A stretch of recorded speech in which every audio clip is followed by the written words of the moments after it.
Nima уже? 1, 2, 3, 4, 5. 1, 2. Раз, два, три, четыре, пять.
Eshitilyaptimi?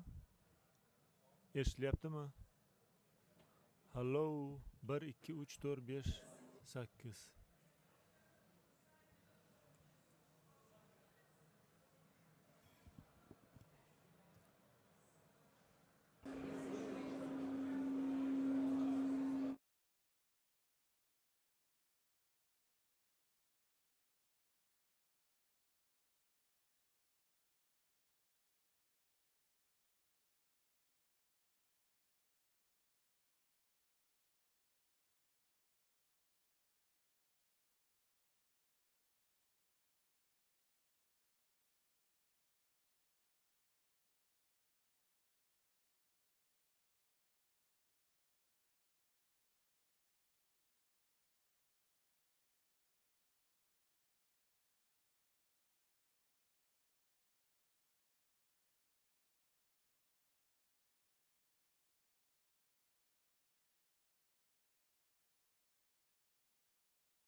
Это время, когда гаснет, нужно еще раз нажать. То есть, okay. специально. Okay, хорошо. Okay. Just make sure it's always pressed. Can you hear me? Yeah. Okay. Button? Hello? Hello? Yeah, it works.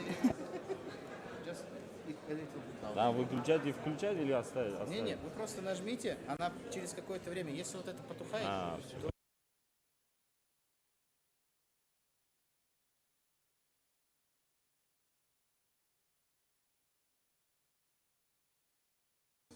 it's like, then you need to press it again.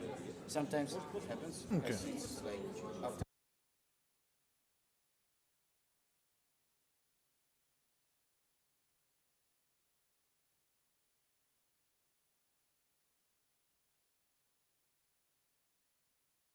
Okay, I think we're ready to begin our panel. May I ask everyone to take their seats, please?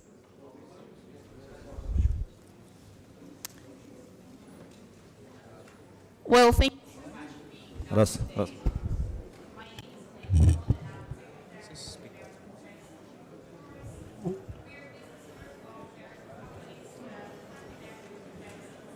1993. Okay. Apparently my microphone was not on, so let me repeat again. So welcome to Horizons for Attracting Investments in Tourism. My name is Elena Son, and I'm Executive Director of the American Uzbekistan Chamber of Commerce, a business group of American companies that has been active in Uzbekistan since 1993. We are the oldest trade associations representing large companies including Boeing, Hyatt, Visa, Coca-Cola, and many others. So once again, it's a great pleasure to be a moderator of the Horizons for Attracting Investments in Tourism. We have a very impressive panel of speakers with lots of talent and with lots to share about tourism and how Uzbekistan and Uzbekistan government are trying to attract tourism and increase tourism flow into the country. I think before we would start, I would like to introduce our esteemed speakers. And I would possibly start with the first Deputy Minister of the Tourism and Cultural Heritage, Mr. Azamov. Mr. Azamov is a graduate of University of Surrey. He is also a graduate of University of World Economy and Diplomacy, and in his current capacity as the first Deputy Minister of the Ministry of Tourism and Cultural Heritage, he is responsible for development of tourism. In his previous capacities, he served as a Deputy Chairman of the State Committee on the Republic of Uzbekistan for Tourism Development. He also worked at the Embassy of the Republic of Uzbekistan and the Republic of Turkey, Navo Media Solutions LLC, as well as Silk Road Finance, Silk Road Management, Eurasia Capital, and United Nations Development Program Center for Economic Research. So as we see, a lot of talent. So thank you so much, First Deputy Minister, for being with us today. I think that I will just follow the order that we originally had. And so we also have here Sharula, and Sharula represents Amadeus Company. And let me we shifted a little bit our speakers, so please allow me the time to just get Sharula's bio so that I can introduce you to her. To you, with more than 16 years of experience in the technology industry, Sharula has extensive experience in the field of strategy definition and management. Prior to joining Amadeus IT Group, she worked at SAP, the biggest technology company in Europe, for 10 years, where she led the worldwide development and implementation of various strategic programs. In her current role as Senior Manager of Industry and Regulatory Affairs at Amadeus, she facilitates collaboration with industry associations on large industry issues and engages directly with policymakers, industry players, and key opinion formers to shape policy and political dialogue. Sharula is also responsible for leading all political engagement and partnerships with industry associations for safe travel initiatives. She is a board member of the Global Travel and Tourism Partnership, a business and education alliance helping young people across the globe access the skills and experience they need for a career in the travel and industry and tourism industry. And Sharula has a very, I think, extensive linguistic baggage. And Sharula speaks 5 languages, and holds a degree in combined modern languages from the University of Portsmouth, UK, an executive MBA from the Business School in Madrid, specializing in tourism and travel management. She also has a master's degree in security from UNED Spain, focusing on aviation security and various professional certifications. So thank you so much, Sharola, for your very extensive experience in bringing your talents to this panel. We also have Chairman of the Board of Uzbekistan Airports joins the company, Rano Juraeva, also very impressive resume. Rano Frunzevna Juraeva, since 2021, has been the head of Uzbekistan Airports joint stock company that manages 11 international airports in Uzbekistan. Rano Juraeva was born and grown up in Uzbekistan. Soon after school, she left for Moscow, where she entered the Moscow Aviation Institute, named after Janikidze, and graduated with honors in specialty aviation instrumentation. Rano Juraeva's career in aviation began at Domodedovo Airport. As a business development director, she was involved in the implementation of projects for the development of the Domodedovo Airport complex and its non-aviation activities. An important fact in the biography of Rano Frunzevna is the project for the development of aviation assets and the preparation of Sochi Airport for the Olympic Games. Very impressive. An equally significant milestone in the summary is the work of Rano Juraeva in the space industry. For 3 years, she headed the Center for the Operation of Ground-Based Space Infrastructure Objects. And before coming to Uzbekistan, Rano Frunzevna was the Chief Executive Officer of S7 Space. And this is a very important element. So in February 2021, upon the initiative of President Shavkat Mirziyoyev, Rano Juraeva was appointed Chairman of the Board of Uzbekistan Airports Joint Stock Company. So thank you so much for being with us today, and welcome to the panel. And of course, we have one of our members of the American Uzbekistan Chamber of Commerce, Mario Antony Epchim, who is the Regional Director, Commercial Marketing and Business Development Eurasia of the Boeing Company. Mario Antony Epchim, since 2017, has been the Regional Director for Marketing at Boeing Commercial Airplanes that covers 16 airlines in Russia and Central Asia. Mario's role is to support airlines in the region for their network and fleet planning activities, training of aviation future talents, among other duties. Mario was born and grown up in Istanbul, Turkey. Soon after graduating from high school, he left for Montreal, where he studied economics and political science at the University of Montreal in Canada. Mario spent the first years of his professional life as a business development manager for a startup in Rome. In 2008, he joined the then Alenia Armarchi, sorry Mario if I misspelled it, to work on several departments, starting from business planning department responsible in evaluating military airplane products such as Eurofighter and the tactical airlift C-27J. He then moved to work again on the business development department, where he supervised the potential partnerships for promoting the M346 trainer jet to international customers within NATO in the Middle East. And his final assignment in Alenia was to head the business development activities for the Eurofighter and F-35 programs. In 2014, Mario moved to his native land, Turkey, where he had the privilege to join the network planning department of Turkish Airlines. And in his 3-year term, he mainly supported the senior vice president for strategic projects, such as the initial phase of the development of Turkish Airways network strategy for the new Istanbul airport. Mario also is fluent in 6 languages, so I think we have a competition here, and is about to start an executive MBA at the business school in Barcelona. And I'm delighted to introduce another member of ACC, Puneet Tandon, who is Area Vice President, General Manager of Hyatt Regency Tashkent. Puneet Tandon is an Indian national who started his assignment in Tashkent in March 2016, with close to 35 years of experience in the hotel industry, the last 16 of which have been within the fold of Hyatt Hotels Corporation and the CIS. Puneet leads the team at Hyatt Regency Tashkent as the general manager of the hotel. Additionally, he also holds the position of being the area vice president for Hyatt Hotels in the CIS that include Azerbaijan, Kyrgyzstan, Tajikistan, and Uzbekistan. As part of his involvement with the local business ecosystem, he serves on the board of Uzbek chapter of the American Chamber of Commerce and chairs the Tourism and Hospitality Industry Committee therein. Puneet holds a bachelor's degree in economics from the University of Delhi, a postgraduate diploma in hospitality management from the Oberoi School of Hotel Management, Delhi, and a master's hospitality management from Cornell University in Paris. His years in the industry have presented him with the opportunity of working in various countries, including India, Mauritius, France, Egypt, Azerbaijan, Kyrgyzstan, and Uzbekistan. And Puneet is married with 2 children, and when not at work, thoroughly enjoys keeping abreast with the world affairs, travel, and outdoors. And thank you so much, Puneet, for being here with us as well.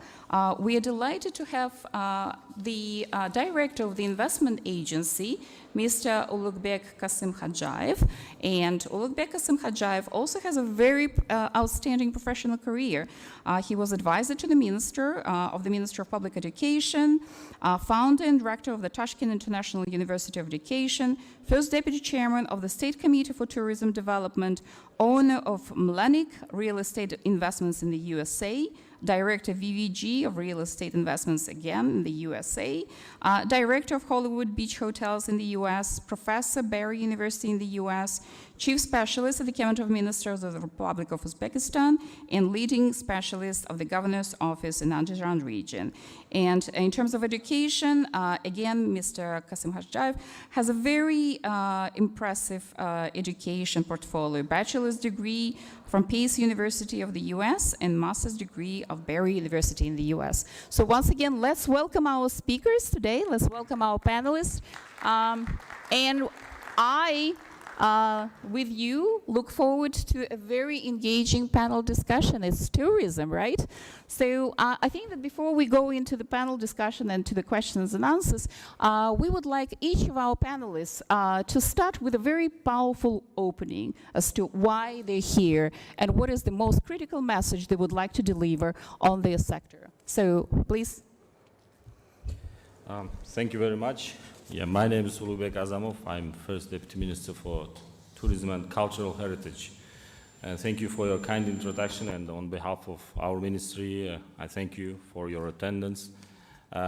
Regarding the message, I can tell that tourism for Uzbekistan, and since the change of leadership, I'm not tired to say that it has been the first sector that has benefited from the change in the Republic, from the open doors policy and the vision of our president. Just to support my words, I can tell that since 2016, when only 2 million international visitors visit Uzbekistan, number of arrivals reached 6.7 million in 2019, when we reached our peak. And the main reason, and probably the only reason, was the positive image that Uzbekistan was getting on the international media, and of course, liberalization of visa regime.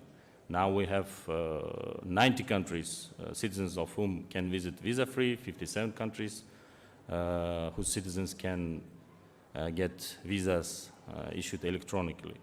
So our message, my message is that tourism is a strategic sector of our national economy, and it is already huge, but it will be even more huge in terms of economic contribution towards GDP, in terms of creating jobs, and in terms of facilitating the development of the adjacent industries.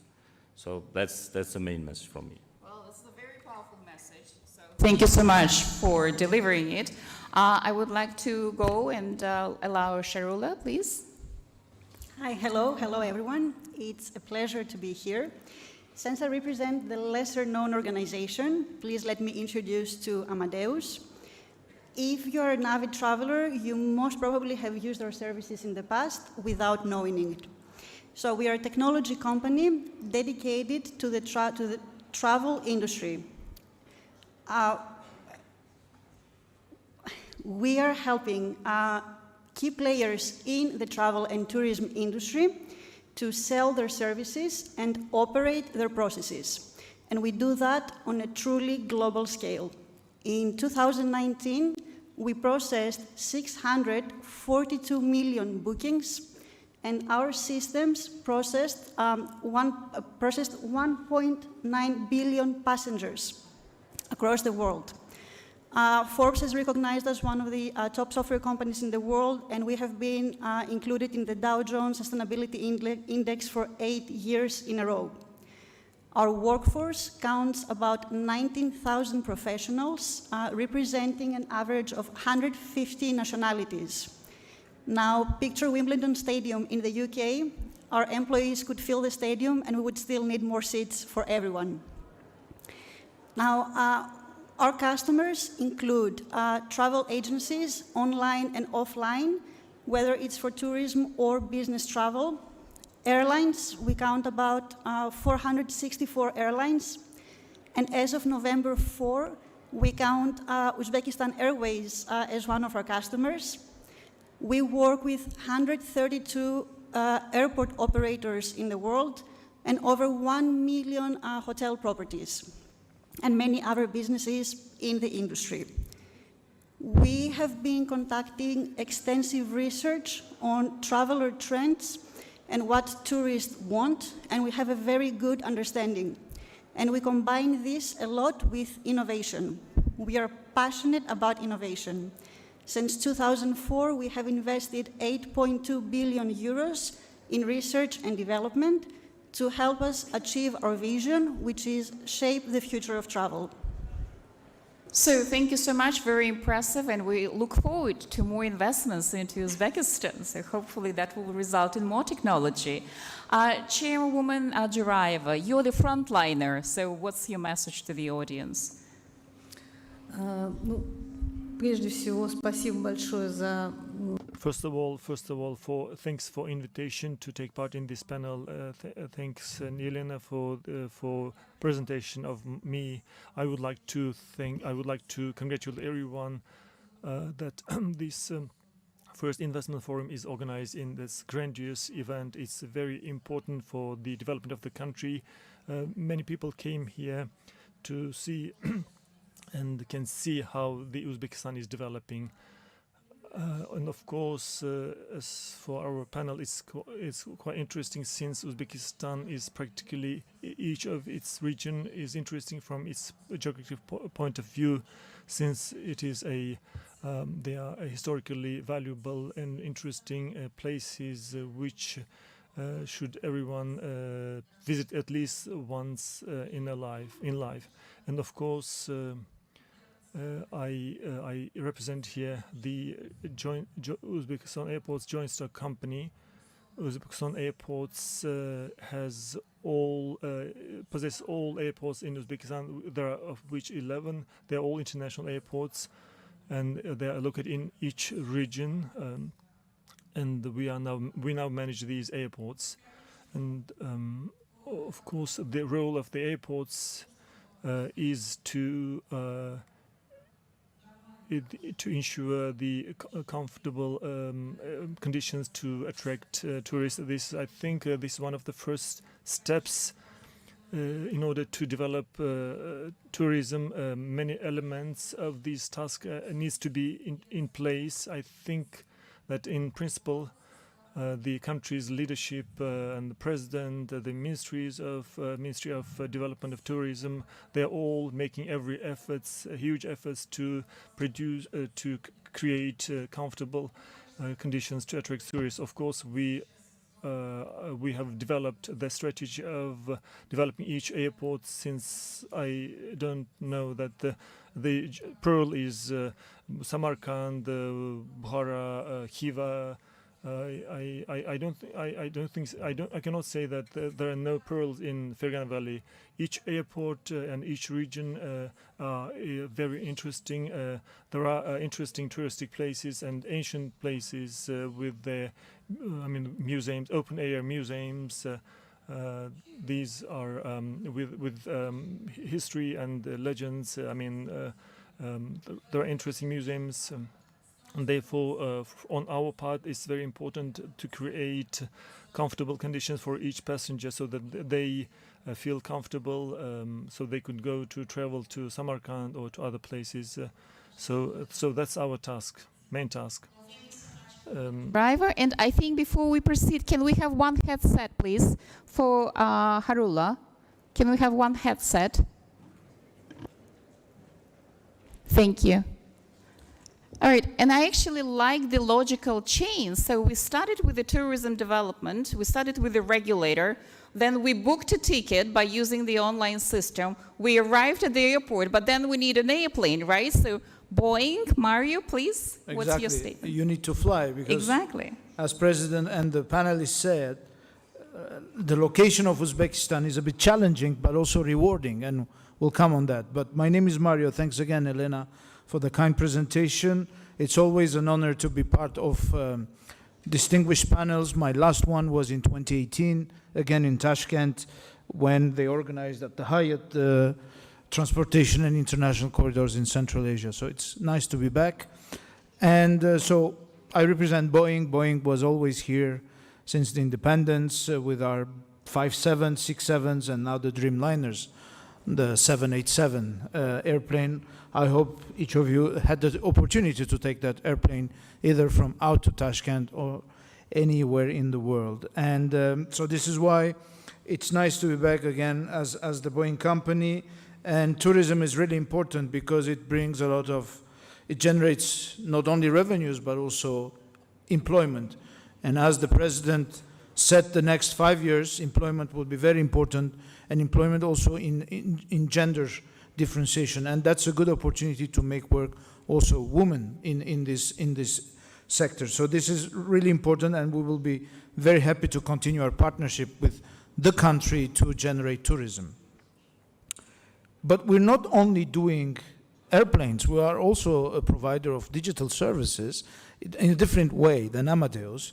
And digitalization is also another step that Uzbekistan needs to invest. And so we are in line also with this. And of course, our people are talking with Uzbekistan Airways for this, and maybe why not with Uzbekistan airports in the future. So it's very important.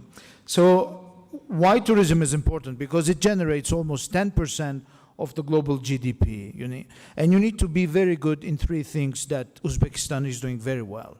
One is, of course, to develop your economy, because when households are becoming wealthier, they are propense to travel, right?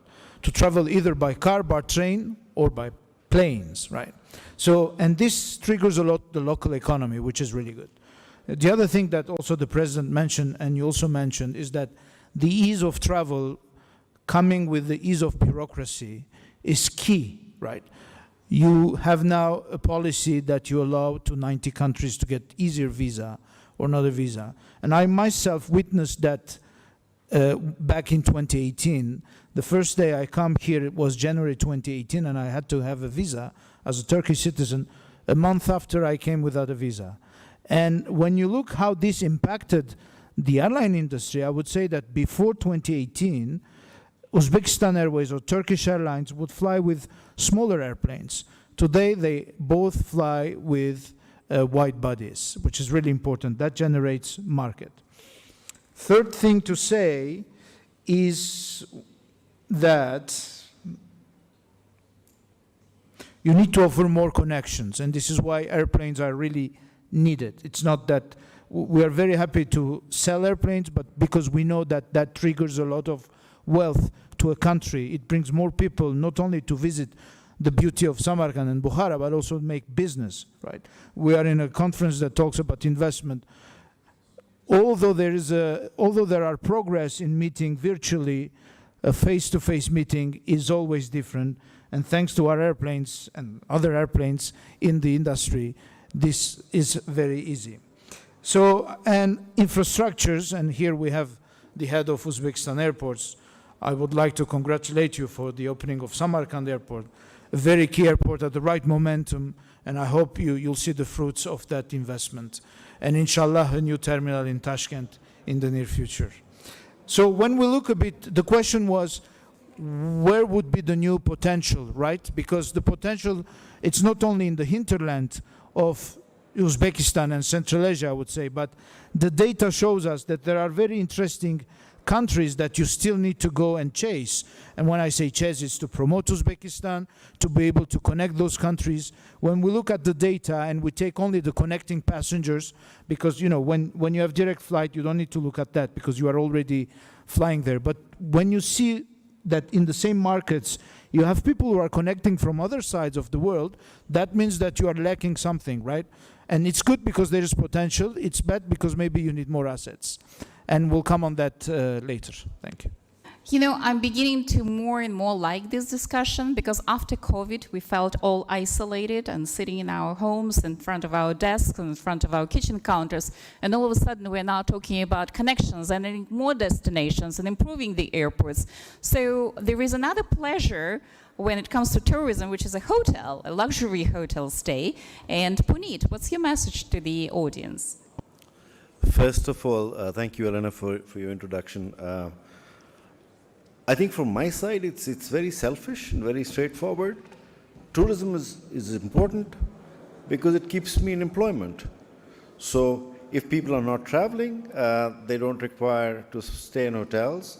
And then obviously we have to start floating our CVs around, trying to look for jobs in other industries that may still find us of use. So jokes aside, I think Mario also mentioned this, the global world of tourism has an employment of about 10% of the global workforce.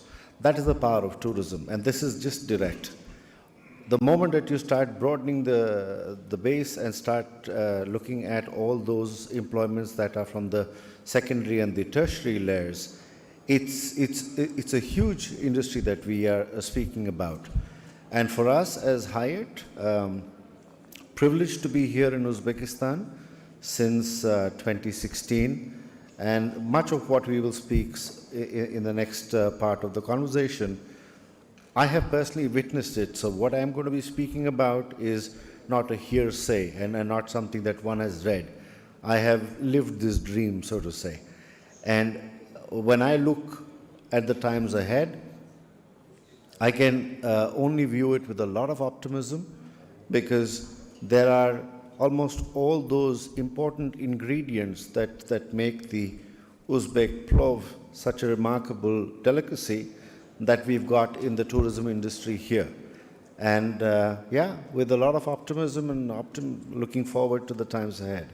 And just an endorsement of what is behind this, from the time that we opened the hotel in 2016, at the start of 2023, we will be broadening our presence in Uzbekistan with a new hotel coming up in Bukhara. And I am not here to speak more, but I would not be surprised if we see our presence within this country only grow in the times ahead. Thank you. Sure, and we do like surprises, and so we look forward to seeing more surprises, pleasant surprises in Uzbekistan, especially when it comes to places of staying and places of luxury such as Hyatt. Mr. Kasim Khajayev, so you're in charge of the investment and investment promotion. So what's your message to today's audience? Well, first of all, thank you, Lena, for organizing this event, as well as thank you everybody who are sitting here. Even though you have a busy schedule, you're joined with this outstanding panelists as well as this crowd. I'm very honored and privileged to be here. As you just said, we have a regulator, we have someone in booking, we have airports, we have airlines and hotels. What is investments? But I don't think they can do anything without money, right? So I think I'm kind of fitting into this crowd as well. But as you know, Elena, there is always the big question, why? What tourism is about? Is it about infrastructure? Is it about planes? Is it about hotels? Or is it about monuments, historic monuments that Uzbekistan has for over 2,000-year-old monuments? Is it about the scenery? Is it about the mountains or the oceans or the beach? I remember the former head of United Nations World Tourism Organization, he has a very good point. He said tourism is about connecting people, connecting cultures, engaging in dialogue, in civilizations, understanding each other better, and understanding there is some other places where some people can have a different view, and accepting them, making world bringing together. And I would like to add to that, it's also about memories. It's about memories with your people that you care for, with your loved ones, with your partners, with your relatives, and so on and so forth. I'm pretty sure all of you here can have one memory when you are with someone who is close to you, sitting somewhere, whether it's on the beach of Miami, or in the Times Square, or somewhere on the Eiffel Tower, or Burj Khalifa somewhere in Dubai. That memory sticks to your brain so hard when you hear the name, or hear or feel the smell, or eat something. When you feel the taste, all of a sudden dopamine rushes to your brain and you feel happy and joyful. Can I ask you a favor? Can we close our eyes for a second and remember that time? Can we? Can anyone hear me here? Hello? Hello? Did you feel some joy, just some happiness? Did you remember the times? So what can be better than being in this field, than connecting people, making them happy, bringing them joy? From the investment perspective, it's also solid returns and very stable customer base. So I'm looking forward to have a very interesting discussion here.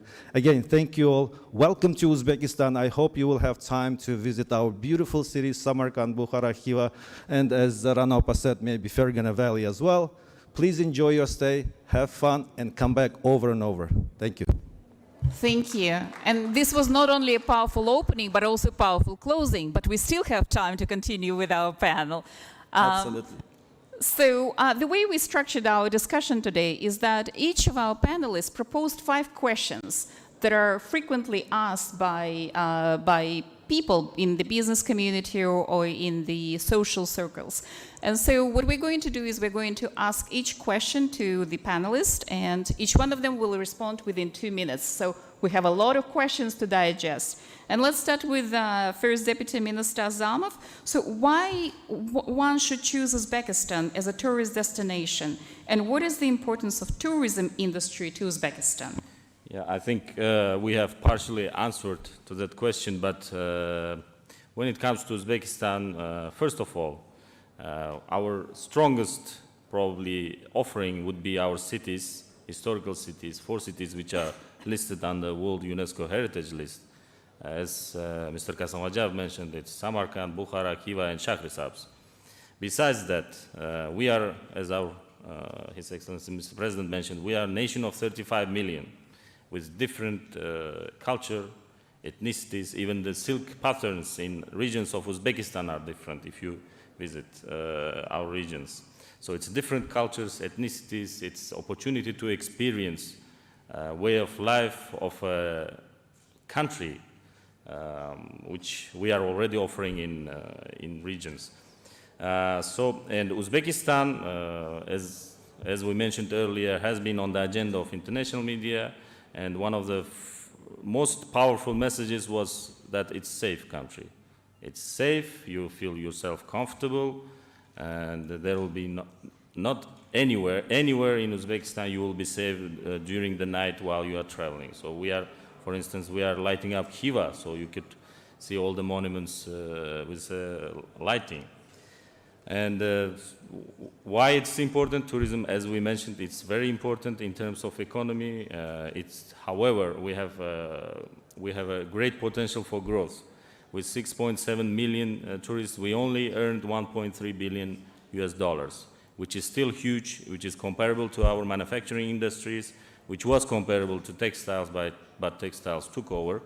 And we believe, as panelists mentioned, tourism is 10% of the GDP, but we aim for 5% of tourism export revenues in GDP, and I think it is very achievable, and it will be a significant contribution towards economy. So that's why it's important for Uzbekistan. Sure. Well, I think you need to mic. Okay.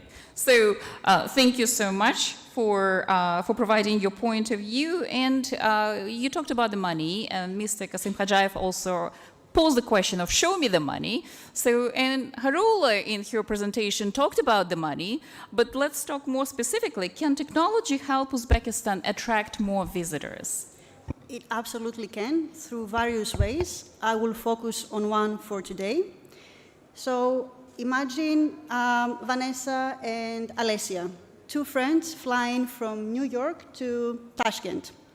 Vanessa is from Romania, Alessia is from Italy. They fly through Frankfurt, where they will spend a couple of nights. Now, in destination management, when you're going to look your marketing campaigns, case one is that you will look at the flight arrivals and you think that your visitors arrive from Frankfurt. Case two is you will use immigration data that will say that your visitors are from Romania and Italy. So you will launch your campaign to these two countries, when in reality the potential was in New York. Understanding how data can help your destination will entirely change the way you do tourism. Destinations can use big data to attract not only more visitors, but to also attract their ideal visitors in three key steps, what we call define, discover, and design. The first step is to define the visitors you want to have. Would you like to go for volumes of visitors? Do you want to focus on the most profitable visitors? Do you want to see how your competition destinations are doing and where you stand compared to them? Do you want to forecast tourism arrivals? That's in the first step. Once you define your visitors, then you move on to the next step, to discover, and you do all that with the help of data. Discover your visitor, for example, when do they start planning? And this is very important. For example, we have worked with Visit Flanders in Belgium. We have helped them analyze the fluctuation of bookings throughout the year. And their destination management team discovered that visitors were starting to plan much earlier in the year than what they had anticipated. They were assuming that they were starting to search and book in spring, and they were missing out on a very important and very high booking window that they could have approached them. So with this insight, knowing when the bookings and the search were starting, it's not just the booking, we can tell when the search is starting, they could actually shift their marketing activity more towards the beginning of the year, covering this demand and also getting ahead of their competition. And then the third and final step is to design your marketing campaign, your destination marketing campaign, because you need to be visible in the channels that are the most relevant to the visitors you want to attract. You want to be at the right place, in the right time, and with the right content to make them inspire and to invite them to your destination. Thank you, Harula. And I think this is where the investment agency steps in, but we will get to you. We now have Chairwoman Driver. So, Rano Frunzevna, many years later, you returned to Uzbekistan and have been living and working here for a year now. What are your impressions, and how has Uzbekistan changed, and what are the prospects? Да, действительно, ну, не узнать. Of course, it's very difficult to recognize. Many things have changed. People have changed. And of course, I am very glad that now Uzbekistan is developing with such pace. Practically, it's very difficult to name a country where with such a fast developing economy, where such reforms are being conducted. I can see this. And I see the shifts in the last 2-3 years, the improvement, because such reforms are carried out for decades, but here it's a much bigger rate, much faster, and we of course need to cope with such a tempo and need to use our experience that we have, and use the global best practices and implement this and go foot on foot with all this growth tempo. And it's not a secret that of course the civil aviation is the right hand for the development of the economy, the airports and the airplanes, airlines, and in order to meet the demand that is currently present from the tourism field, from the, let's say, migration, and let's say for movement of people, and we initiated last year the creation of a regional air company. It's called Silk Area, in order to support the demand. Let's meet the demand, which inner demand. And we've said that we have 35 million people live in Uzbekistan, and the economy is growing, but we don't have regional carriers. And as Mario said, we're the potential clients of his company, and we really would like to develop the regional airplanes, and we want to open up about 40 routes from Tashkent and to Tashkent and between the other regional cities in order to support internal tourism. I just, let's say, analyzed the situation with internal tourism. We have some cities that are like a Mecca. They're the center of pilgrimage for all people in Uzbekistan. They usually use the buses, railroads, in order to get to the cities. And I should say that there's huge demand for the internal market. And I just looked at the statistics for the Uzbekistan Airways. They carried about 1 million internal passengers, and due to the large airplanes, they cannot fulfill the demand, meet the demand, and there's huge demand, and that's why we will need to do something to meet this demand. We hope that we can bring those smaller jets and open the roads. Thank you. And as a business community member, it's a pleasure to see that when we see discussion, we come to the business opportunities. Always impressed when there is an opportunity to do some business. And so here is Mario, a business sum for you, right? What do you think about, how do you think the 787 Dreamliner supported Uzbekistan in developing its tourism? What was the net contribution to Uzbekistan Airways? That's a good question. So first of all, I would say that we need to thank Uzbekistan Airways for trusting to that product, because they are the first operator in Central Asia. They got the first one in 2016, they got the last one last year. So they have 7 in total about the 787-8, which is the smaller airplanes that we call about the Dreamliner family. Maybe you know it comes with 3 different sizes, the -8, -9, and -10. And for now, Uzbekistan Airways is operating the -8. Well, it's a renowned airplane, and it's called a route opener because so far it opened 320 new markets that wouldn't have that feasibility without that kind of airplane.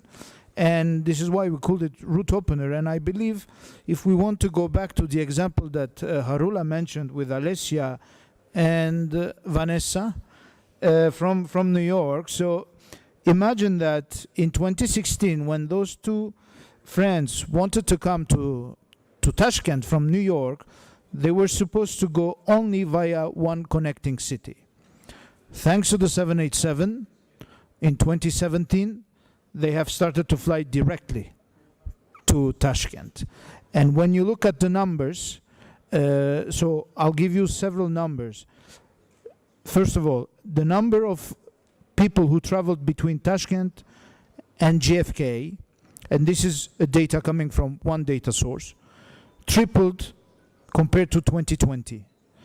And the 2021 data is 6% more than the 2019 data on that traffic, which is really good because 2019 was a record year for Uzbekistan, right? So very good momentum. And another interesting thing is that still that the 50% of that market is via connections, not directly. So that means that there are opportunities for maybe bigger airplanes or more airplanes. So this is how the 787 contributes to the economy of a country, to tourism, and also to specific people, because aviation generates a lot of wealth to the entire country and the entire supply chain. Sure, thank you, Mario, and we look forward to seeing more Boeings in Uzbekistan, and inshallah, of course. And my question to Puneet. Puneet, having been in Uzbekistan since 2016, you have personally witnessed the monumental change and positive transformation that the country has been witnessing. Talk us through your experiences. Thank you, Elena. I think you really used a fantastic adjective because the change that I have experienced in this country has been monumental. The experiences that I've had over the last 5 years, I would believe, would be even a lifetime would be less for many others. So it's been a dream that I've lived through. And we've spoken about a number of things that have happened over the last few. And if I just pick on a few right now to speak about, it's not that the others have not been game changers by themselves, but these would stand out. And if I was to go through the entire list, then I think maybe we'll be sitting here till late evening because it has been so much. But starting with foreign currency liberalization and being a part of an international company, I can tell you how important that was. I mean, stuff like this, which sometimes you don't even consider in other parts of the world, was such a huge hurdle here in Uzbekistan at that stage. And woof, like that, from one day to the other, that hurdle was removed. And the cascading positive effect of that has been just enormous for all of us who are engaged in the economy in this part of the world. Mr. Minister spoke about the visa liberalization. The ease of travel that has been facilitated because of that is just tremendous, because, you know, if somebody wants to go from point A to point B and has to now worry about a visa, forget the cost, but just the visa, that means there's another layer which has been added to the overall decision-making process. And people will, more often than not, slide towards another destination where the ease of travel is higher. Now, here in Uzbekistan, we have only gone so far ahead in that process within such a short while to facilitate entry. Mario spoke about his experience. So we are not talking about a third party. We're talking about what we have experienced ourselves. Looking in terms of the way Mr. President and the administration have taken steps towards normalizing relationships with the neighborhood. It's again such a fantastic endorsement in the right direction, because it suddenly opens up a lot of other, I mean, whether it's cross-border trade, whether it's regional traffic, people wanting to visit friends and family. It's I mean, again, something small when you see it from the outside perspective, but again, such a big thing that's happened. The airline has gone through such a wonderful upgrade. Most of the aircrafts are obviously Boeing, and there are a few others from another brand. But again, for an international traveler, comparison is always a wrong thing, but is a very human thing to do. And in the past, if we were using aircrafts of a slightly older vintage, suddenly you now sit in a Dreamliner, and the only airline within Central Asia, the first airline within Central Asia to introduce, it's again another step in the right direction. I recollect having had the pleasure of coming to Uzbekistan as a tourist a few years before coming here to work, and I discovered the beauties of the country. A memorable experience in the old train, the Shark, I believe it used to be called. I'm glad I did it, because it was something special, but it took you back in time. Today, when our guests come into the hotel and they've got, let's say, a day between meetings, they're able to sit on the Afrosiab, ranks amongst the best across the globe, quick, fast, clean, everything that you need, all the boxes are ticked. They go across to Samarkand, come back late in the evening, having added another dimension to their travel to the country. And this will just only spin off into more and more big things as we move forward. The efforts that have been made for the restoration of the monuments. Mr. Minister spoke about lighting up Kiva. Now, for some of us who have traveled a little bit in the world, doing Petra in Jordan by night is an experience of a lifetime. And I would imagine, I haven't done that, Mr. Minister, myself, but I believe that once I get an opportunity to go and experience Kiva at night, that'll again be something which will be just tremendous. The airlift has improved. Along with Uzbek Airlines, we've got other international airlines that are now connecting Uzbekistan to the world. I mean, the list is huge. All that I will say is that it's actually made my job a little bit more difficult within the Hyatt system, because like all international companies, we have a very rigorous process of budgets every year. And normally when I go back to my superiors in the Zurich office and present my budget, they don't want to look at an increase that is less than double digit, because that's what we've been giving them over the last so many years. So it's made life difficult, but I'm not complaining one bit. This has been a dream, absolutely. Sure, and thank you so much, Puneet, for sharing your experiences. And continuing on the theme of personal experiences that Rano Frunzovna and Puneet have alluded to, I'd like to continue with Mr. Kasim Khajayev. And I see you have lived in one of the most pleasant places of the world, which is Miami, Florida, for 13 years. And why did you come back? What made you come back? Well, thank you. Everybody asks this question all the time. To be very short, Mr. Mirziyoyev. To be very short, let me explain why. Up until 2016, see, everyone who left the country, probably Ranopa knows that by her experience, as well as Mr. Agzamov Lubeka, he lived a lot abroad too. Our hearts and our souls still stay with Uzbekistan, with your motherland. And by living abroad, you always think, okay, what's happening there? You read the news and so on. Up until 2016, nothing was happening. It was one of the most closed countries in the world. And when the leadership changed, the first thing the president said, and he also mentioned today, he opened up the offices of the president to every single person. And within a short period of time, more than 2 million people went to that place. He started listening. And all of a sudden, all sorts of legislative changes started happening, and so on, vibrant energies.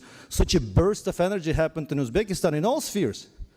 And I asked myself, what am I doing here, laying down on the beach, working 10 hours a week? Not in a day, 10 hours a week. You know, it's a nice place, laid back. I have my own business, people working for me. And then all of a sudden, I wanted to get engaged as well. And I asked myself a question, what do I do the best? What do I know? 3 things: education, investment, tourism. Those 3 areas, I think I know a little bit about. So then when the president came in 2017 to New York, I visited there. We had a small discussion and then they invited us, say, hey, why don't you come over and do something with us? You know, let's make changes together. So I said, you know, why not? So I came here, and thankfully within a certain period of time, with a team of people, including with Lubeka, we worked together, we were able to do some changes. And what is the meaning of life anyway? You come to your work happy because you have a nice team, you have people who understand yourself, and you go back home happy. Why? You have achieved something. You made a difference in your own life, in the peoples around you, in society. That's why I came back. And sometimes I regret, because instead of working 10 hours a week, I had times when I had to work 16 hours a day, you know, without sleepless nights. But at the end of the day, you know, all these accomplishments, as the President said, we are his team. We're contributing very little to the big picture that's moving not only Uzbekistan, but the whole Central Asia. Because by Uzbekistan opening up, the whole Central Asia became open up. That's why we see, you couldn't have imagined the presidents of EBRD and IFC and ADB sitting right there at the same table and praising Uzbekistan. It's not us who are praising, it's them who are praising. That's why I wanted to be part of the winning team and make my small share in making people's life better. Thank you. And this emphasizes, I think, the life purpose, right? Or purpose in life. And I think you've achieved that. And thank you so much for coming back and bringing your talent. Well, I'm still continuing doing it. Of course. I'm not Okay, that's not the end of the journey. So let's keep on going with our questions. So First Deputy Minister Azamov, number of international arrivals to Uzbekistan more than tripled between 2016 and 2020, reaching nearly 7 million. What was the reason for such rapid surge, and what reforms were undertaken in the country during the last few years? Okay, thank you. So, as we mentioned, first of all, it's a positive image which attracted interest from abroad, first of all, and then business community started paying attention, people started visiting. Second, visa liberalization, as we mentioned. Third, I believe, with the sudden surge, we know our deficiencies, and that we know that we lack infrastructure. We know that we have to develop hotels. We know that we have to have private airlines like Silk Air. We have to have more trains. We have to have more buses. So government is investing in tourism infrastructure. So last year, President gave to the industry 1 billion sums, which is equivalent of $100 million just for the tourism infrastructure, for the construction of roads, for improvement of cultural heritage sites. And this was not within the general state program, but separate to tourism. So this year we are receiving more. So this is significant.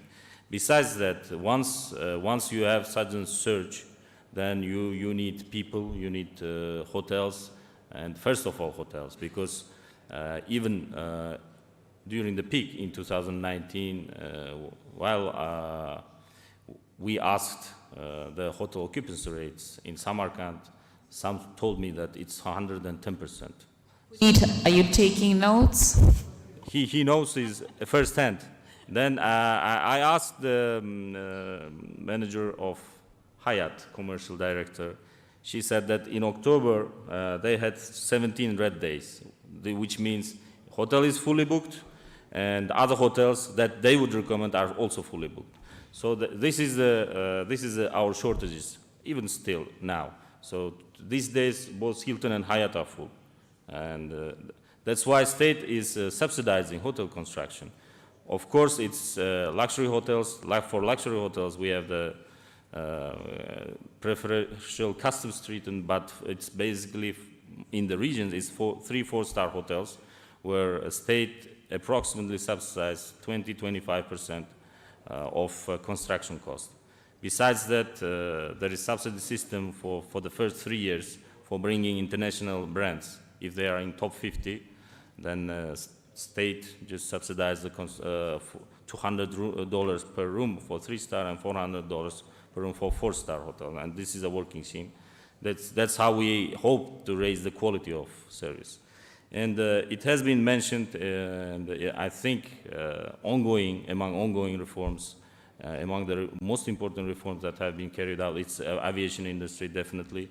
The state monopoly of Uzbekistan Airways as a regulator, as a national carrier, as an airports operator has been divided into 3.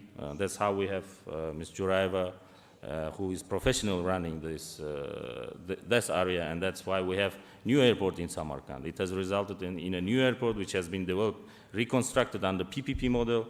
It is managed by a private company now.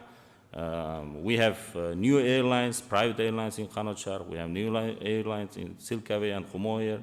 And we have more foreign carriers coming to Uzbekistan. Who would assume that even during the pandemic, there would be carriers opening flights to Uzbekistan? The last week, I met one of the directors of Jazeera Airways who fly from Kuwait. It is, I wouldn't believe that somebody from Kuwait would be willing to come and establish a direct flight to Uzbekistan, but they are doing it successfully, and there are already three flights a week to Kuwait. So that's how all these reforms have changed tourism industry, and I believe that we have a very, very bright future to look at. Thank you. Thank you. And I wonder if they use Amadeus system. But Harula, so let's talk about biometrics, digital IDs, data intelligence. Can human touch and technology coexist? That always worries me. And do you think travelers will respond positively to this amount of technology? How many of you feel comfortable about artificial intelligence and technology? Are most of you comfortable with that, or do you just accept it? So let's hear what Harula has to say. Okay, so if we look at technology in an isolated and dehumanized way, then human and technology might sound like a paradox, but it really isn't. If there is one thing I've learned in the last years is that we need to be traveler-centric. We need to understand what are the traveler needs. And then technology comes to only fill these needs, comes to respond to these needs. In my eyes, I see technology as human technology, because we need to have the human at the center of it. And in this particular industry, we need to have the tourist and the tourism professional who will be using as well some of these solutions when we make technology decisions. And we see a trend now that has been accelerated by the pandemic and the move from human touch to what we call human technology. An example is digital IDs for safe travel. I don't know how many of you were familiar. It was one of the main focus of the travel industry in the past year to help give some peace of mind to both governments and travelers, and to increase the amount of travel that was taking place with some sense of control. So when we started rolling out these digital IDs, we started having extensive research as well to find out how the travelers were responding to it. And in the last, we were seeing the numbers increasing every few months. And the last survey, we saw that about 91% of the respondents feel comfortable that technology will help them travel more safely. And an astounding 90% of travelers felt comfortable to use digital IDs and share their health data if this meant that they would be able to have a frictionless travel experience. Now, we are talking about human touch, but it's not really human touch that the travelers, are looking for. And when I'm talking about human touch, I'm referring to the face-to-face connection. What we are observing is that what travelers are seeking and they're needing is humanness in the delivery of the customer experience.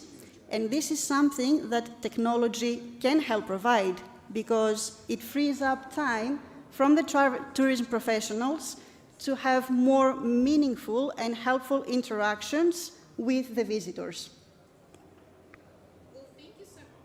Thank you so much, Harula, for highlighting and humanizing, I think, digital ID, or putting the human in the center of technology. So I would like to move on and pose a question to Rana Frunzevna. So what reforms need to be carried out in the aviation sector to attract the tourist flow?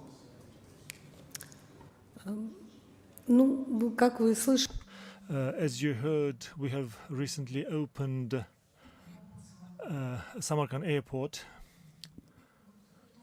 I think this event was preceded huge amount of work starting 2019, especially it was very tight in 2020. For the first time we've implemented the experience of PPP, that's the public-private partnership. So there are partners on the part of the government, and then the private partner, Markanda. In general, the project was about $150 million. Everyone had their own investment program. The government's program was to build a new airport, since the old one was not good, since it was an important task, because a private partner this year we've carried out a lot of work with all airports to transform them from the Soviet economy into the market economy. We've cleaned all the prime cost. Now we know. Our the services are what tariffs will have. It made it possible for us to reduce from 42% and be more competitive. And of course, it's important that the work that we did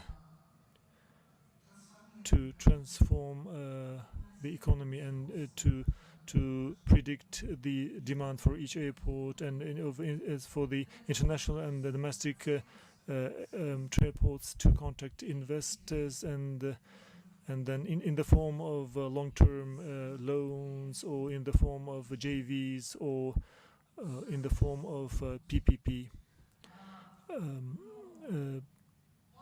It is important that we understand how much we need, how much investment we need, and when they will start paying back, in what conditions. And of course, in all this there was a demand for the tourism.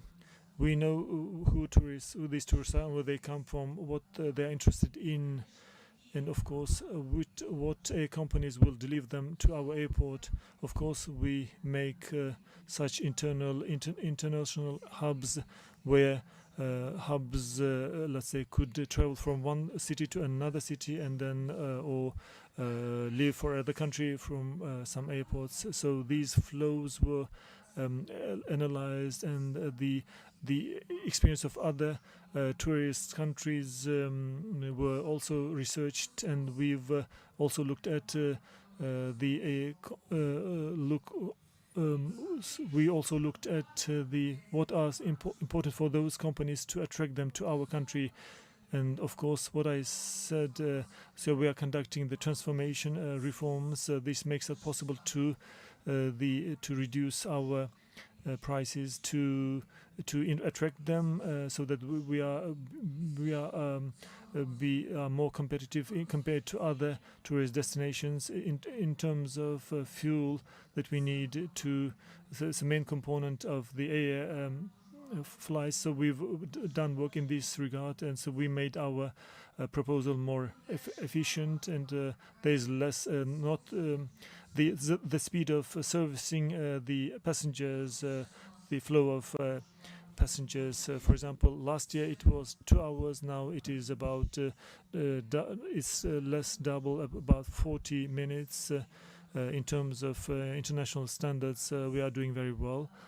And of course, the key factor here is to the discharge capacity of the airport. That experiment or project that we have presented at Samarkand Airport is very important step in the infrastructure itself, which was developed in line with the international standards. These are not old railway stations with old requirements in terms of their discharge capacity. Now we've built these new airport in line with the international standards, and literally on the 18th of March we've launched it, and now we are putting into operation, and we are training personnel how to use this new equipment, and we've changed the service technology. We've reduced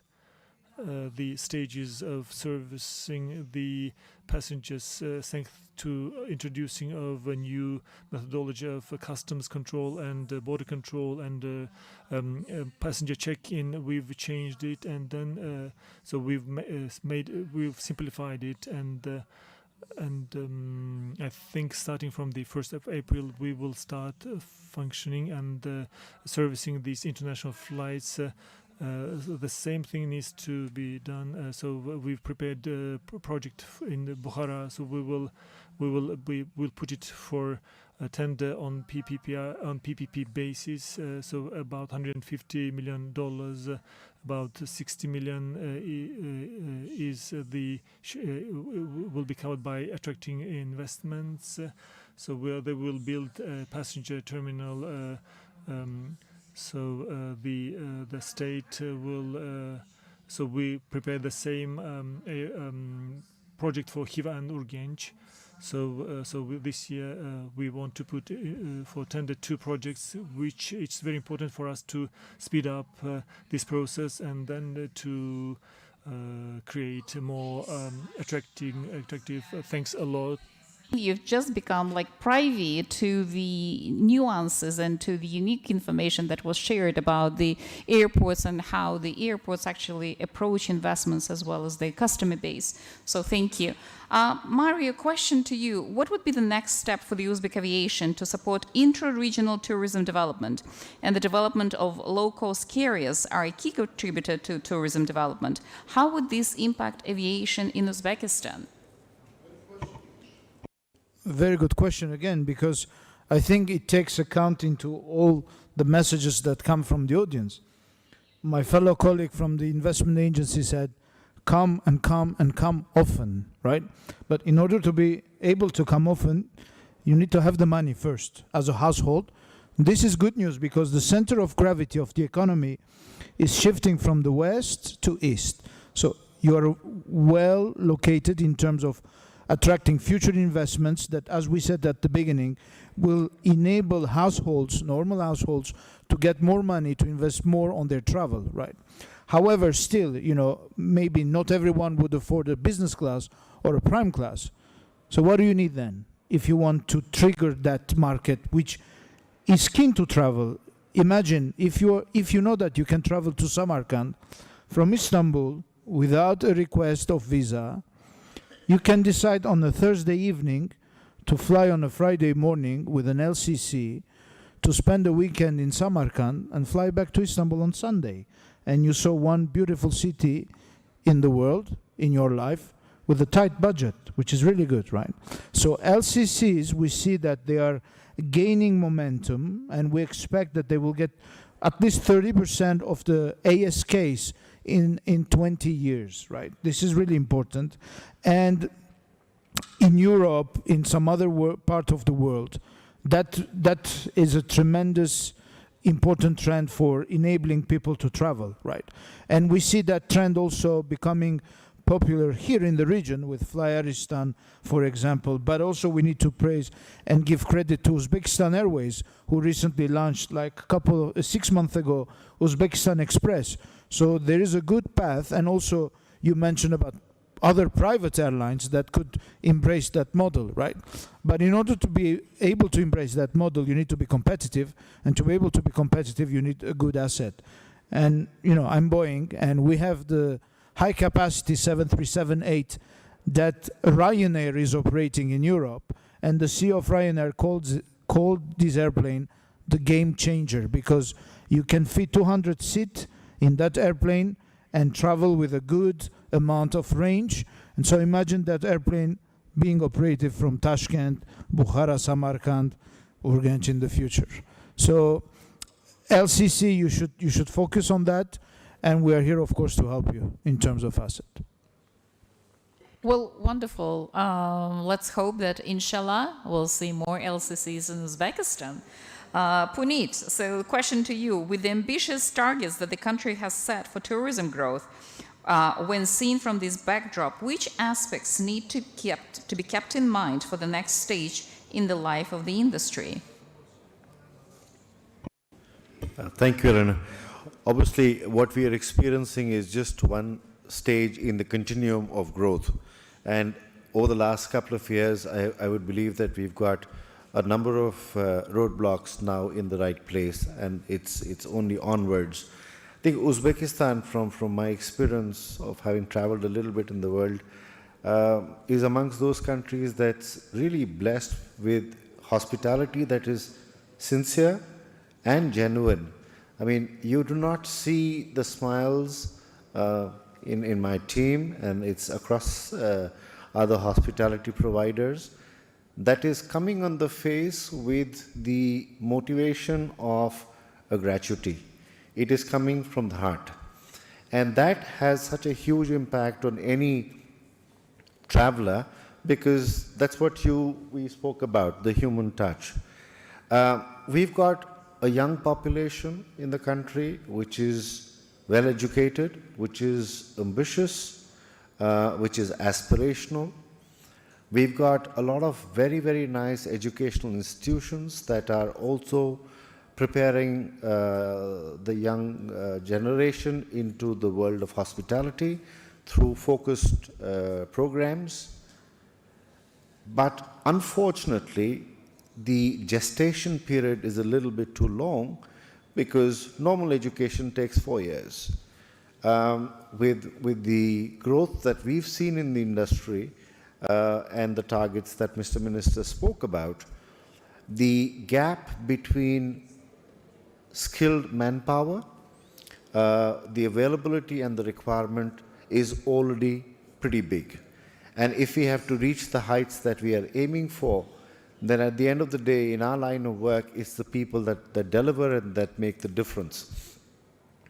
So I feel if we are able to look in terms of setting up vocational institutions in the country, where the young population can look in terms of pursuing the main education, whatever it may be, and at the same time spending a couple of hours every day, a couple of times a week, into getting the first touch and feel of the industry, it will be so much better, because as and when they enter the workforce, it will not be only theoretical knowledge that they bring to the table. And unfortunately, what happens is, okay, I speak for us as Hyatt.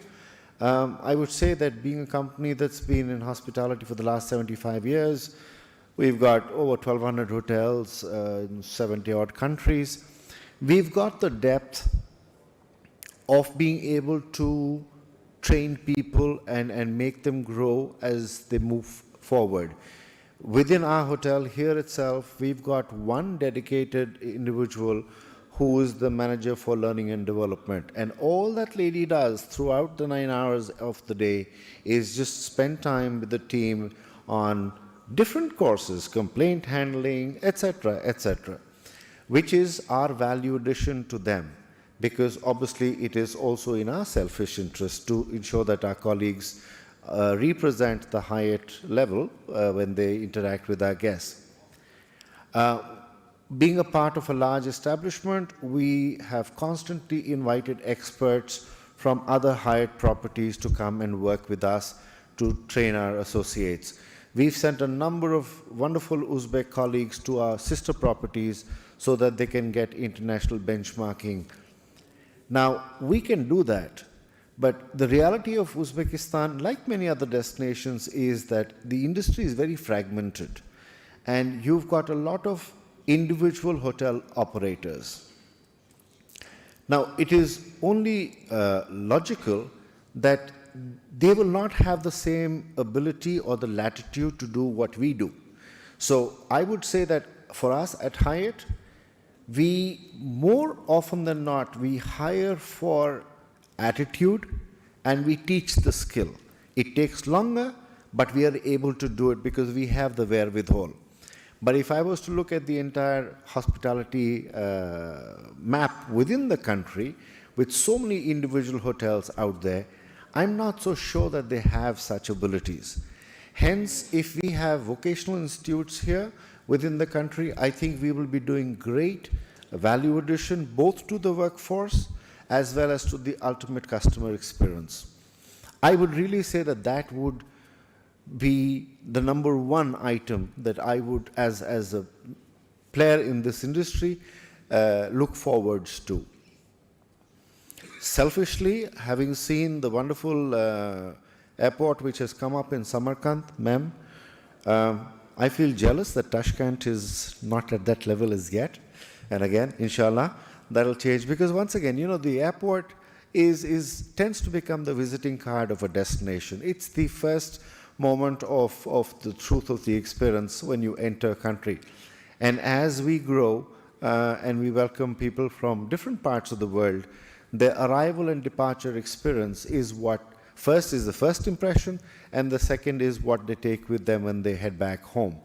With fancy aircrafts, the airport obviously is exceptionally important. So yes, I think the continued investment in infrastructure in all dimensions would be something that would be important for the country as we move forwards. Thanks. Sure. Thank you, Puneet. And I hope that our young aspiring students here in the audience took notes of what Puneet just said.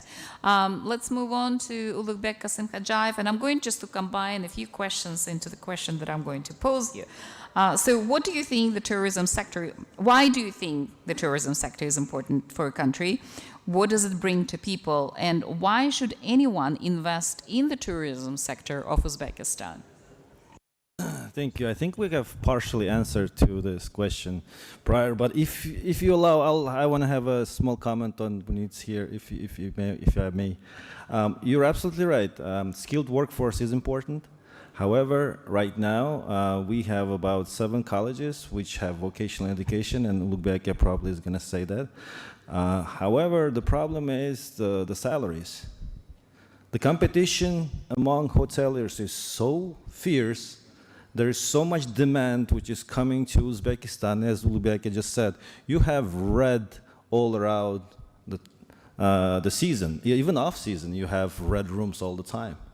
So unfortunately, the competition among the hoteliers is not there yet. You can hire someone and then you can fire without, I'm not saying you as a Hyatt, I'm saying hotel owners.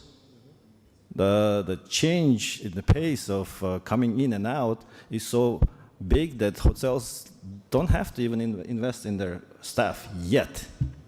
However, for example, let's take a rate at Hyatt. Probably today's rate at Hyatt at least twice the rate of Hyatt in Dubai or in Istanbul. Once I did the math, this is what I saw. Because there's so much demand, as I was saying, in infrastructure is not there yet. That's why when the competition among hoteliers is going to start, then the competition for the staff is going to start. Then you know the hotel, because I know hotel managers in the regions, they get paid 2 million sums a month, which is not that much. It's about $200, less than $200. I think that's the very important thing for developing the staff. But you know, to answer that question further down, this actually leads to that. There's so much demand, as Ranopa also mentioned. First, you have to create a demand. As Ulugbekia also mentioned, what's important for any investor? First, safety. We are one of the most safest countries in the world, number one. Number two, certain infrastructure. When it comes to airports, they're building new airports and so on. When we talk about investment in specifically hotels, as well as some other recreation facilities, when we talk about investments in tourism. And another thing is demand. Because of the powerful will of the president, we became one of the most open countries in the world, starting from one of the closed countries. We just mentioned over 90 citizens of over 90 countries, they can come to Uzbekistan without visa. They just have to show their passport, that's it. And another 60 countries, all they have to do, fill up the form within 3 minutes, and in 2 business days you get visas. Pretty simple. So there's a huge demand, and the positive reforms which are happening in all the spheres, in economy, in banking system, in industry, in textiles, it's all adding to the PR of Uzbekistan. Now, Uzbekistan is becoming more and more, including today's event is very important for tourism. Because people who didn't know about tourism, let's face it, in some Western countries, you go, you say, did you hear about Uzbekistan? The first question is going to be Pakistan. The same was in the US and some other places. But that trend is changing over and over because Uzbekistan is becoming the center for the Euro-Asia due to the reforms undertaken within the past 5 years. Not specifically in tourism, but in all spheres. The Economist is writing about us. Lonely Planet made us the #1 destination to come. We were on New York Times best destinations, and so on and so forth. That's why there is a huge demand coming, and what is important for any investor? It's the customer base. It's a customer base, well-paying customer base. Tourism is a leisure industry. It's not a basic need. So whoever is coming as a tourist, they have money to spend.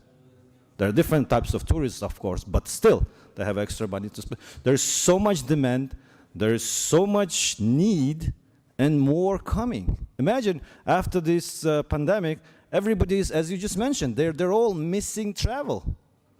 The most famous tourist destinations such as Paris and Dubai and New York, they're going to be overwhelmed.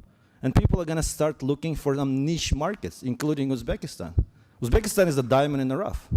When they come here, I've heard from many, many tourists who I've spoken to, when they say, I never knew this is such a beautiful country. I never knew they have such a warm, kind-hearted people, as you just said, because we were in the center of the Silk Road for thousands of years. We've been engaged in hospitality for thousands of years. We've seen travelers from China, from India, from Middle East, from Europe, over and over and over. That's why it's in our blood. We even have a saying that guest is more important, more respected than your parents are. It's in our DNA. So what can be better for an investor? You have high return, you have safety, you have unlimited customer base. That's why it's important to invest in tourism sector. Now, another question is, why tourism is important? Ulubek kind of mentioned it to us, because one tourist fits about 40 different special specifications, including someone who is sitting here, there, and us. Why? Because tourists have to fly, they have to land in the airport, they have to, stay in the hotel, they have to eat something. So even the grocery seller who is outside, he's feeding tourists. In term, as taxes, it's feeding the economy. It's helping the social needs. We have more money to build schools. We have more money to build hospitals because of the tax revenue, which is increasing, and the people's welfare increasing. I can talk hours and hours, but we have limited time. But it is a very important, and Uzbekistan, as you just mentioned, open for business. Tourism is booming. It's probably going to blow up in 2023 in good terms, because everybody start traveling. And if you're having problems with rooms right now, imagine what's going to happen in 2023. You're going to be booked for the whole year. Right. Thank you. Well, you definitely suggested, I think, a theme for the next forum, which is Uzbekistan's PR, right? So we'll certainly make a suggestion to the organizers about this and possibly invite Uzbekistan Airways next time on the panel. I'm going to ask Mr. Azamov a question for you, and I'm going to combine two of them. Which specific projects or areas within the tourism industry you would recommend investing for foreign investors, and why? And which new tourism types, products and services are being developed in the industry? Thank you. Obviously hotels, we have been mentioning hotels because of the shortage. Just to give you the figures, our room count stands at little over 26,000, and it has doubled during the last 3 years, but we are talking about not branded hotel rooms, it's just hotel rooms. And if we are, even if compared to our regional peers, like Kazakhstan, which is around 80,000, or Georgia, which is probably around 40,000. And I'm not mentioning places like Turkey, which is 500,000. So that's definitely still hotel investment into hotel construction should be the priority, and IRRs are high. And we need, at the moment, we understand that we need hotels of larger number of rooms, so around hotels of 120, 150 plus. That's why we end up with sometimes unprofessional owners who are coming into the industry with smaller room count because they are not experienced and they don't know the costs, they don't know the effective ratio. So hotels, again. Secondly, we are developing tourism zones. It's large-scale resorts around mountains areas, around lake areas, which are being developed through clear master plans that would be later on divided into lots and sold on auctions, which is a simple and clear, transparent process which is required for any investor. So it is clear, it is under professional, developed by professional architects, and it's transparently sold for the development. Partially, some state-owned resorts are already being sold at the Tashkent region in Charvak, free tourism zone. It is also the tested model. So we are working on zones in Zamin, which is already under construction, in Namangan, in Baysun, around Aydarkul. So this is a model And we are ready to work with investors who are looking maybe for a larger scale investments. Third, it's important to invest into services sector. One of the projects would be service points during the main routes, main tourism routes, not only tourism routes, but main trade routes, because Uzbekistan is turning into a hub. We have only just by truck driving, we have a significant route traffic, which requires motels, hotels, restaurants, and various service points. Fourth, everything probably that benefits, that serves tourists. So we mentioned Khiva or even Bukhara. Of course, services are improving, new restaurants are opening, but for instance, you take a walk in Khiva and just want to have a cocktail with the classical music, so you need some music club. But we don't have it now. So for any investor interested in those type of investments, city centers, historical city centers or tourist hotspots need that. And it would be, believe me, it will be successful, because center of Bukhara, center of Samarkand, center of Khiva, during the season, it's a completely different country. It's just full of tourists wanting to spend money and spend quality time. And I would also stress education, education into universities, of course, but professional education.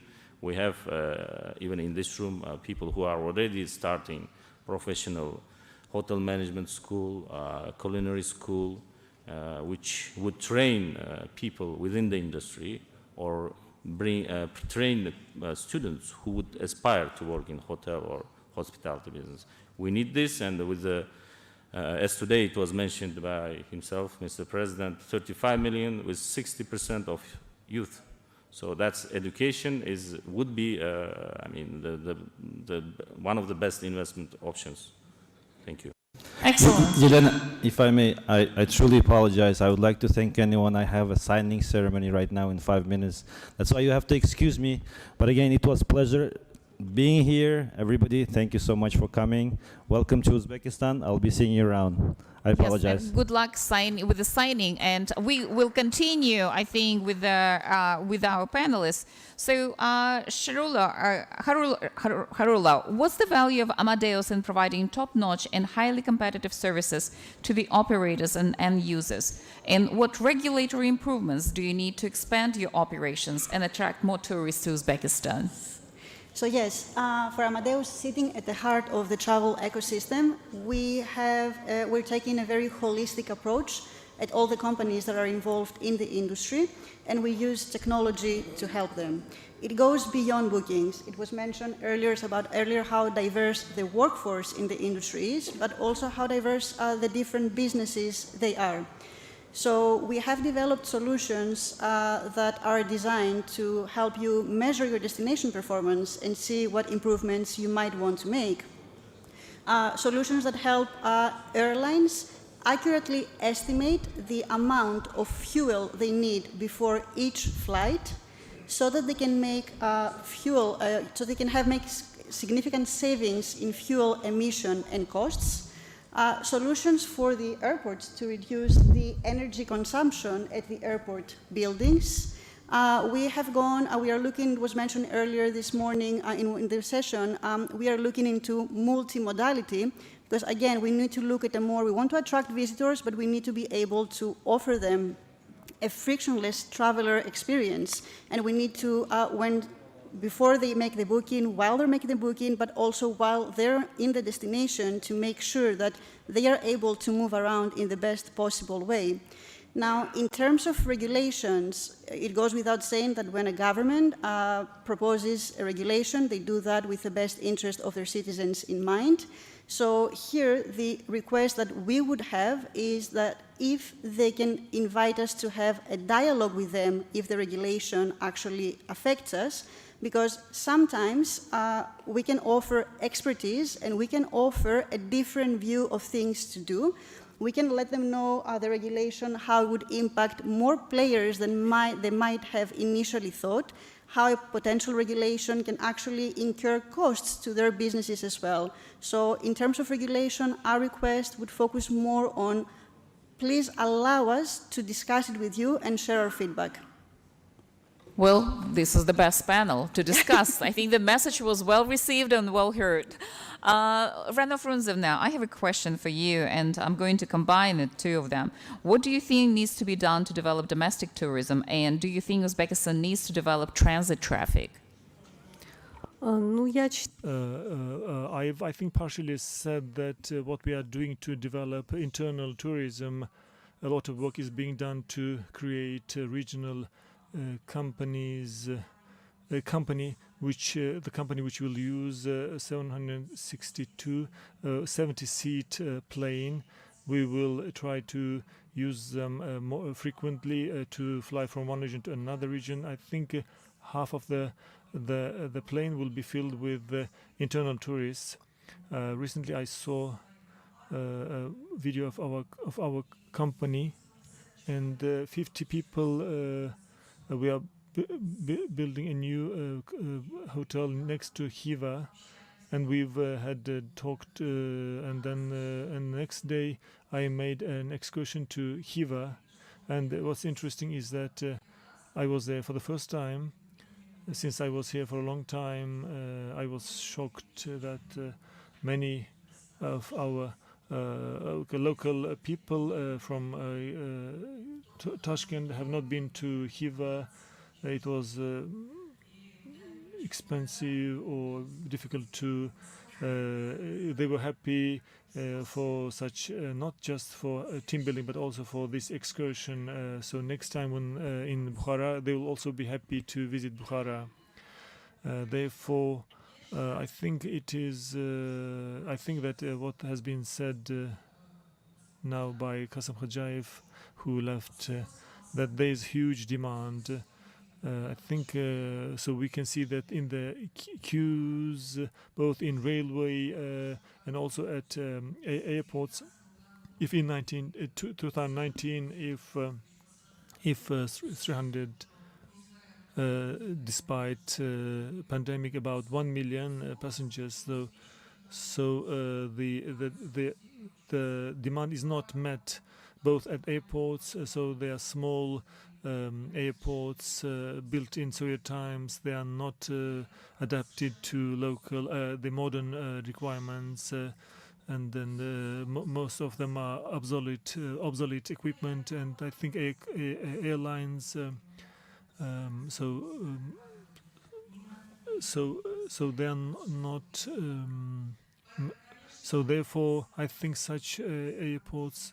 It's very expensive to use such airports, such airplane within the country. So where we want to hire airplanes which will meet then which can also cover the local costs, and then so in fact one of the most important elements is to the affordability of prices, both for internal and external, the affordability in terms of price, because now we see that if we take low cost part of these tourists, part of the passengers are, we're counting on that air company, Air Course, will be making more frequently to Bukhara and Samarkand, Urgench, and then we hope that now we've made a signed a new agreement with that company, airline, that if before had just a comprehensive the lunch. Now that they had to buy the whole lunch. Now we've made a kind of full menu where each company can buy as many services as they can as they want. So some of them can afford. They can buy maybe all services. Low cost companies can buy only those which they can afford, which makes the price cheaper than. Compared to let's say that the whole set of lunch, so a lot depends on how the price will be attractive in terms of ticket and the service at airport, and we are doing a lot So with the construction of the new passenger terminals, we are leaving room for shops, stores.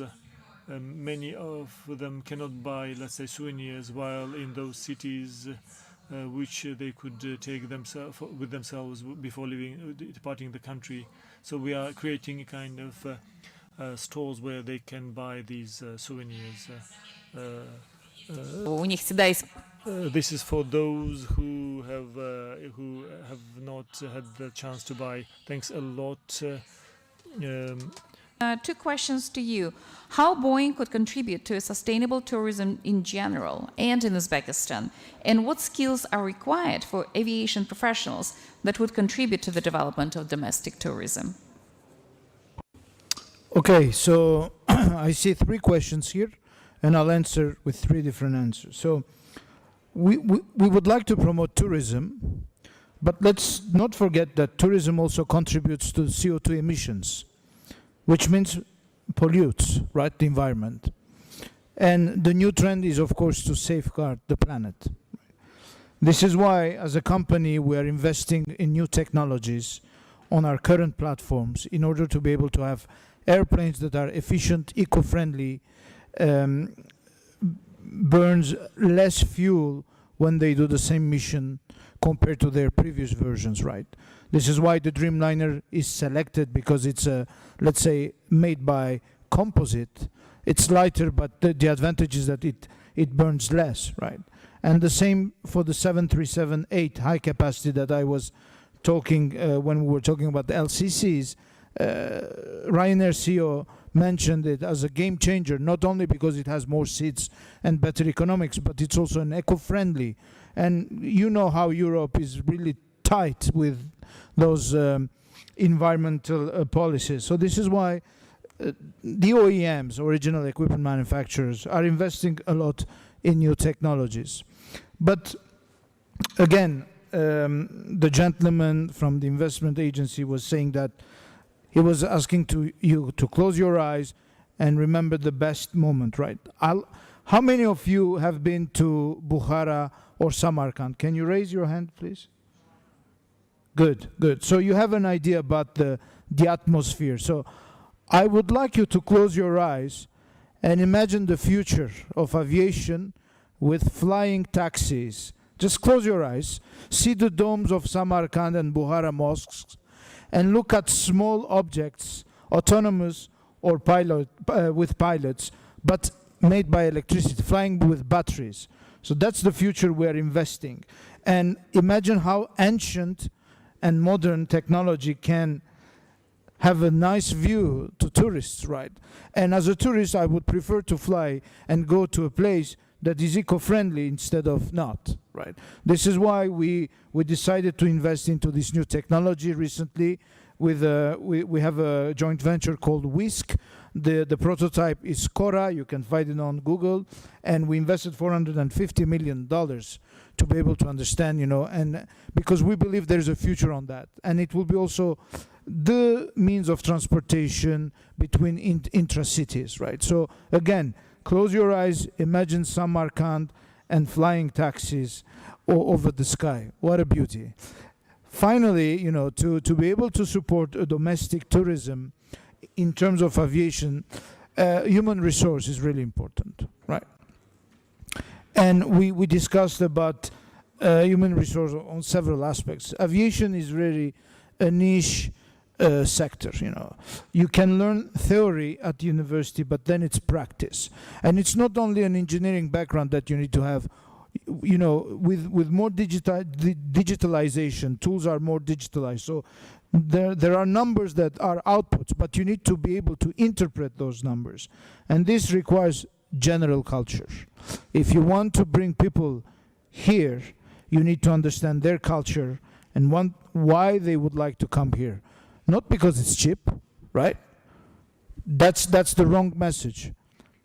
It's because you need to attract the people who are interested to come and understand what Uzbekistan has to offer in terms of tourism, in terms of agro-tourism, in terms of winter sport. Amir Resort, for example, I would like to go one day there. So besides the typical pipelines you have at universities, it's you investing in understanding the other cultures. So as a team, then when you gather and decide where to launch a new flight, you know that already you'll have the necessary load factor because those are the targets. Thanks of course to digitalization that gives you the right targets, but interpretation is really important in my opinion. Well, wonderful. And again, hopefully the air taxis above the Tashkent skies or in the Tashkent skies. And Puneet, before I address to you the questions that we have, so are there any broad-based policy changes that could benefit your industry? And do you feel that the impact of the recent global pandemic will have a sustained impact on the international tourism? I'd like you to think of the opportunity to address to the regulator maybe some of these questions, so maybe allow the regulator to hear. Okay. You don't go to Father Christmas with a long list, so I'll come with only one request. And that is the possibility for us in the industry to be charging our, let's say, international guests in hard currency. At this current point in time, the regulation in Uzbekistan is for all rates to be only denominated in Uzbek Sum, which is respected. It is also done in a number of other countries as well. But we also have other countries where international incoming travel is charged in hard currency. Now, as far as the incoming traveler is concerned, and maybe as Mario also just alluded to right now, there is no reason for us to become cheaper for them because it's not that we are an expensive destination. If we look in terms of the current turmoil that all of us are living through and the impact that it's happening, that it is having on currencies across, the Uzbek Sum has not depreciated as much as certain others, but there has been a downward movement. Now, hotels have contracted rates. We do not have the ability to constantly keep getting those rates amended because we've got selling platforms which are complicated. You cannot constantly keep, you may be able to do it on your website, but not on the rates that you've got on contract. As a result of which, what you end up getting is far lower than what you had imagined when you had set out in that relationship.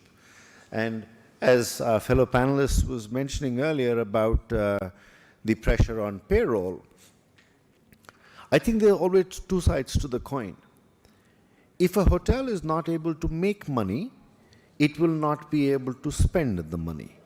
And whether the spending is on direct expenses, which is on payroll, property upkeep, or whatever, or seen from an owner's perspective, if there's very little coming at the bottom, which is the owner's share of profit, their ability to reinvest or repay the mortgages that they've taken for that, everything gets compromised. And again, I'm not being selfish, but I think something of that nature, we will not become more expensive to the local buyers because we will continue to be charging in local currency. But for international buyers, I absolutely do not see any reason why we should become cheaper to them day on day. And when we start talking about tourism and leisure, let's not forget that that segment operates differently, where you've got, let's say, a wholesaler who buys a holiday, he buys airline tickets, consolidates and makes a package. None of these guys are financial wizards who've got the ability to know which way currencies will move. And the gap between the sale from the side of the hotel and the buy from the eventual user is long. So that gap, especially at times like this when you've got the currency movements in the wrong direction, can be straight away taken out of the equation. Charge in dollars, charge in euro, whatever the currency is. The buyer, trust me, has no problem at all because he's coming to the destination knowing that he's paying $150, $200 or whatever. But when he comes in here and he suddenly finds it becoming $140, he's not going to come back tomorrow just because of the 10 bucks that he saved. But we as an economy, we have lost that. We as hotels, as operators, we also running a business, we've lost that. Our ability then to do the right things in the future is compromised. So, like I said, maybe a big one, but it's definitely something that is going to be huge. And again, I reiterate, it is done in many other parts of the world. So we will not be shaking the apple cart if we were to do something of this nature. Well, thank you. And before we conclude, I would like each panelist to deliver 10 seconds of the closing remarks, something that you would like to project to this audience, just 10 seconds only. Welcome to Uzbekistan. Sure. Harula? I'm looking forward to it. Okay. Rano? Мы сделаем We'll do everything so that ports are convenient. Is here and will always be here. I replace the word Boeing with Hyatt.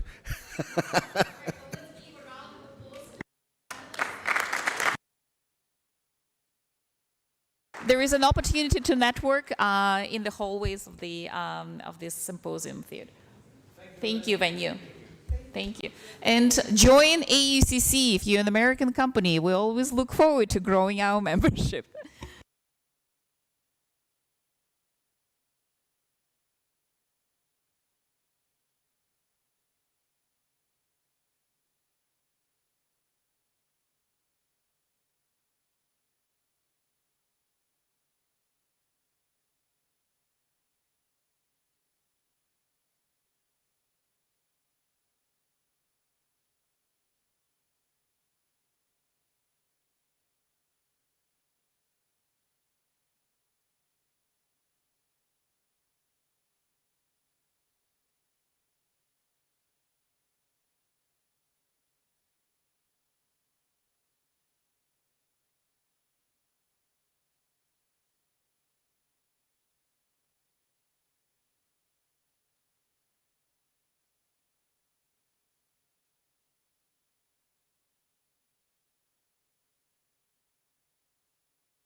So I think we have an announcement to make.